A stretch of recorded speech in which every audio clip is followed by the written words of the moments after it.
Et notre invité ce matin sur Radio J est Élie Carmon, chercheur en contre-terrorisme. Élie Carmon, bonjour. Bonjour et bonne semaine. Shavuot. Merci Shavuot également, Élie Carmon. On va évidemment parler de la situation tout d'abord avec la Syrie, si vous le voulez bien, le pays qui accuse Israël de plusieurs frappes commises ces derniers jours, ces dernières semaines, notamment l'une d'elles qui a fait 57 morts la semaine dernière. Ce matin encore, on le disait dans les journaux, il y a eu ces 3 soldats tués dans une attaque contre un barrage près du Golan, près de la ligne de démarcation avec la partie israélienne du Golan. Que signifie pour vous, Élie Carmon, cette escalade à laquelle on assiste ces derniers temps avec la Syrie? D'abord, Israël utilise ces derniers jours de l'administration Trump pour attaquer plus fort les troupes iraniennes, mais aussi les milices chiites et le Hezbollah. Et ces dernières semaines, surtout dans l'est du pays, à la frontière avec l'Irak, parce qu'ils pensent que là, ils sont intouchables. Et justement, on a trouvé justement des cibles qui sont très importantes pour faire passer des technologies importantes pour améliorer la précision des missiles qui se trouvent déjà en Syrie et surtout au Liban dans les mains du Hezbollah. Et ça, je crois que c'est le projet le plus important pour l'armée israélienne et la force aérienne pendant ces derniers mois. Maintenant, on est devant une période nouvelle avec l'administration Biden et aussi, je crois qu'Israël veut montrer à l'administration Biden que la stratégie israélienne de ne pas permettre une implantation territoriale de l'Iran et ses milices en Syrie va continuer. Et c'est intéressant que le chef du Mossad, Yossi Cohen, a été il y a quelques jours à Washington. Il a rencontré non seulement ses collègues comme Pompeo et le chef de la CIA ancien, mais je crois qu'il a eu aussi des contacts avec la nouvelle administration, surtout avec les membres du cabinet, qui seront impliqués justement dans la future politique iranienne de l'administration Biden. Justement, on va parler des capacités militaires de l'Iran, puisque vous évoquez l'Iran. On va parler d'ailleurs aussi dans un instant des États-Unis avec la nouvelle administration Biden. Je rappelle que Joe Biden entrera en fonction ce mercredi à la Maison-Blanche. Quelles sont aujourd'hui les capacités militaires de l'Iran, Élie Carmon? Tout d'abord, je crois qu'il y a deux choses très importantes.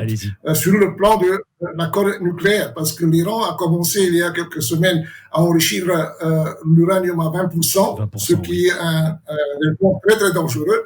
Et il y a 2 jours, ils ont annoncé qu'ils vont chercher à produire de l'uranium métallique, qui aussi est très important dans la fabrication des engins nucléaires. Et ça, justement, avant l'administration Biden qui prenne le contrôle de la politique américaine, et sur le plan des missiles, qui est aussi un sujet très important qu'Israël voudrait inclure dans la négociation. C'est pas seulement le nucléaire, mais les missiles à longue portée. Ils ont présenté plusieurs missiles et aussi des drones suicides qui atteignent la distance de 2000 km. C'est-à-dire qu'ils peuvent atteindre Israël. Et cela inclut des drones suicides qui ont été fournis au Yémen, où les Houthis sont des alliés directs de l'Iran.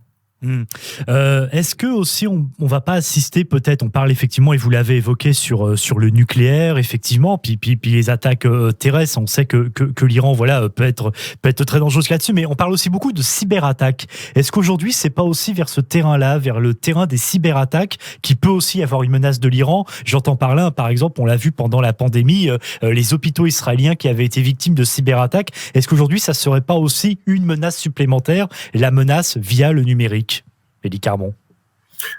Il y a une guerre permanente, clandestine, secrète, généralement, sur le plan de cyberattaques des 2 côtés, je crois. Israël aussi a attaqué il y a quelques mois, quand les Iraniens ont tenté de changer, disons, la qualité de l'eau israélienne. Mais pour le moment, le principal, c'est les hardware, c'est-à-dire les arsenaux et les missiles qui peuvent atteindre Israël, parce que l'Iran a promis de venger la mort de général Qassem Soleimani, parce qu'il considère qu'Israël est impliqué dans l'assassinat de Qasem Soleimani, mais aussi du scientifique nucléaire Fakhrizadeh il y a quelques mois. Et donc, on pense qu'il pourrait faire une attaque sur le modèle de l'attaque contre l'Arabie Saoudite, c'est-à-dire envoyer des missiles cruise et aussi des drones de longue portée suicides pour provoquer des dommages très importants à l'infrastructure civile ou peut-être aussi aux bases militaires israéliennes. Et ça, pour les semaines prochaines, c'est justement le problème. Est-ce que les Iraniens feront ce genre d'attaque les jours où le président Biden prend son poste? Il y a ceux qui apprécient qu'ils ne feront pas ce geste pour ne pas enrager, disons, l'administration américaine. D'autre part, il y a ceux qui disent que justement c'est le moment propice pour montrer aux Américains qu'ils n'ont pas peur de la politique américaine nouvelle. Est-ce que aujourd'hui, justement, Joe Biden va entrer en fonction mercredi? Est-ce qu'il pourrait temporiser le retour des États-Unis dans l'accord sur le nucléaire iranien? Je rappelle que les États-Unis, par la voie, par le geste de Donald Trump, en sont sortis en 2018. Est-ce qu'aujourd'hui, Joe Biden va vraiment le faire? Est-ce qu'il va temporiser? Voilà, on sait qu'il va y avoir plusieurs décrets qui vont être pris dès le premier jour de sa présidence. Rien pour l'instant sur le plan international. Est-ce que Joe Biden va attendre? Est-ce qu'il va temporiser? Est-ce que finalement il ne s'est peut-être pas prononcé trop tôt sur l'engagement qu'il a pris de réintégrer les États-Unis dans cet accord de 2015 dont les États-Unis sont sortis il y a 3 ans?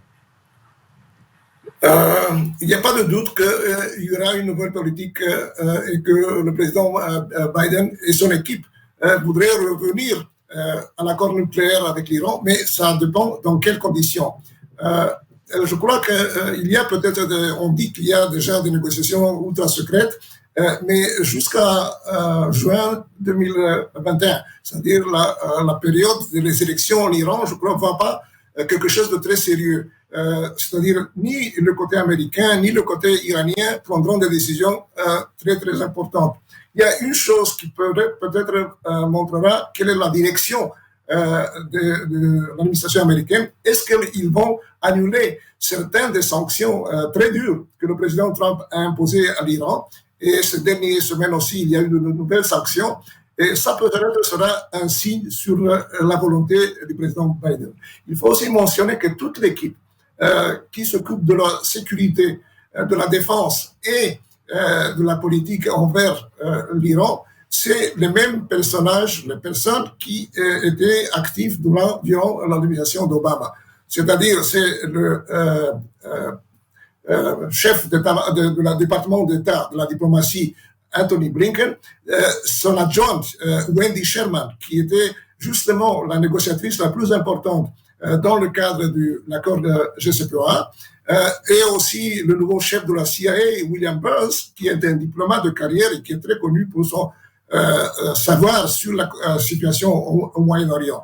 Et aussi, je crois que le chef du Conseil de sécurité nationale, Jake Sullivan aussi, était très important dans la négociation avec les Iraniens. Donc, on a un peu le cadre. Il y a les déclarations très importantes du président avant la prise de pouvoir, mais on va voir est-ce que la pression d'Israël et aussi des alliés sunnites. Parce qu'aujourd'hui, il y a une situation nouvelle où il y a pas un bloc, mais une alliance non seulement clandestine, mais ouverte entre Israël et les pays du Golfe et l'Égypte contre la tentative de hégémonie de l'Iran, non seulement sur le problème du nucléaire, mais aussi pour prendre contrôle des territoires en Syrie, en Irak, au Liban et au Yémen.